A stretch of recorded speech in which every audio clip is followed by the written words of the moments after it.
تاجر مسعود اپنی بیٹی کو روتا بلکتا چھوڑ کر دولت کمانے کے لیے قافلے کے ساتھ روانہ ہو گیا۔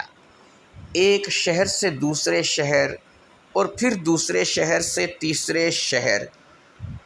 اس نے ویسا ہی کیا جیسا اس کو اس کے دوست بلال نے سمجھایا تھا۔ وہ دولت اکٹھی کرتا رہا اور دولت کمانے کے لیے مختلف قافلوں کے ساتھ کبھی کسی شہر چلا جاتا، کبھی کسی شہر چلا جاتا۔ ادھر تاجر مسعود کے جاتے ہی بلال کے رنگ ڈھنگ ہی بدل گئے۔ اسے اس بچی میں بیٹی نہیں بلکہ پیسے نظر آنے لگے۔ اس نے تاجر مسعود کی بیٹی کو ایک ساہوکار کو بیچ دیا۔ وہ ساہوکار لوگوں کی خرید و فروخت کا کام کرتا تھا اور اس کے علاوہ سامان بھی خریدتا تھا اونے پونے داموں۔ جب بلال نے اسے بچی بیچی تو ساہوکار نے یہ کہہ کر بچی خرید لی کہ اس بچی کو وہ غلاموں اور کنیزوں کے بازار میں فروخت کرے گا۔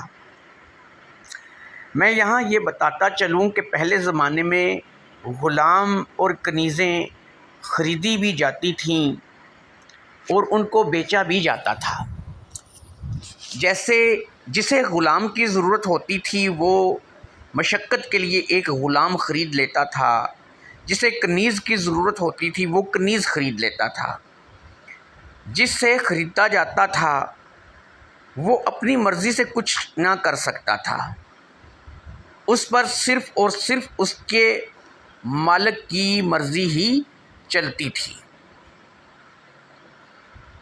لہٰذا ساہوکار نے وہ چھوٹی سی بچی ایک شخص کو بیچ دی۔ ادھر بلال نے لڑکی کو فروخت کرنے کے بعد بغداد چھوڑ دیا اور بنا کسی کو بتائے کسی نامعلوم مقام کی طرف نکل گیا، کیونکہ اسے اچھی طرح اس بات کا پتہ تھا کہ جب بھی تاجر مسعود آئے گا وہ اپنی بیٹی کے بارے میں ضرور پوچھے گا، اور اگر اسے اپنی بیٹی نہ ملی تو وہ بلال کو جان سے بھی مار سکتا ہے۔ اس لیے اس نے یہ علاقہ چھوڑ دیا، پر کسی کو بتایا بھی نہیں کہ کہاں جا رہا ہے۔ ادھر تاجر کے سر پر دولت کی دھن سوار تھی، ادھر تاجر کی بچی بک چکی تھی۔ اسی طرح 3 سال گزر گئے۔ اس دوران تاجر نے اتنی دولت اکٹھی کر لی جس سے وہ بہت اچھا گھر خرید سکتا تھا، نوکر چاکر اور شان و شوکت کی زندگی گزار سکتا تھا۔ اس نے اپنا خواب پورا کر لیا تھا۔ 3 سال کے عرصے میں اس نے اچھی خاصی دولت بنا لی تھی۔ اب جس شہر میں وہ تھا یہاں سے ایک قافلہ اس کے اپنے شہر یعنی شہر بغداد کو جا رہا تھا۔ بغداد جو کہ اس کا گھر تھا، جہاں پر اس کی بیٹی تھی، جہاں پر اس کا دوست بلال تھا، جو اس کا اپنا علاقہ تھا۔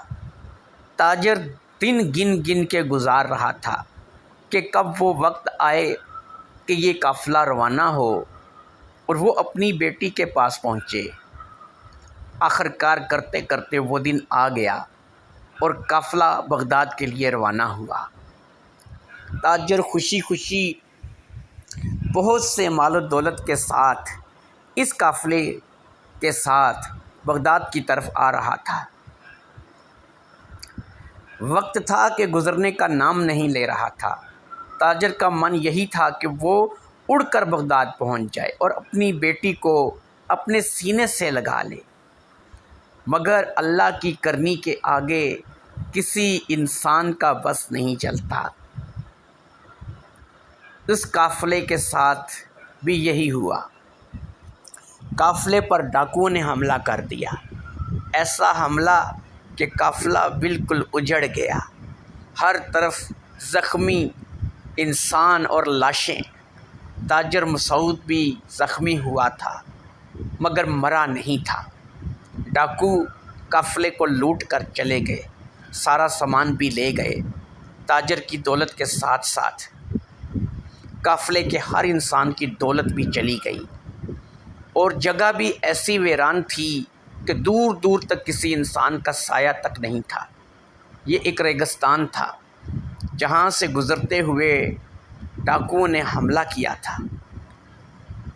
جہاں پر نہ کچھ کھانے کو تھا اور نہ ہی کچھ پینے کو تھا، کہیں پانی کا کوئی ایک قطرہ نہیں تھا۔ ریگستان کی گرمی، کڑکتی دھوپ اور ادمری حالت میں تاجر مسعود ریگستان میں پڑا تھا۔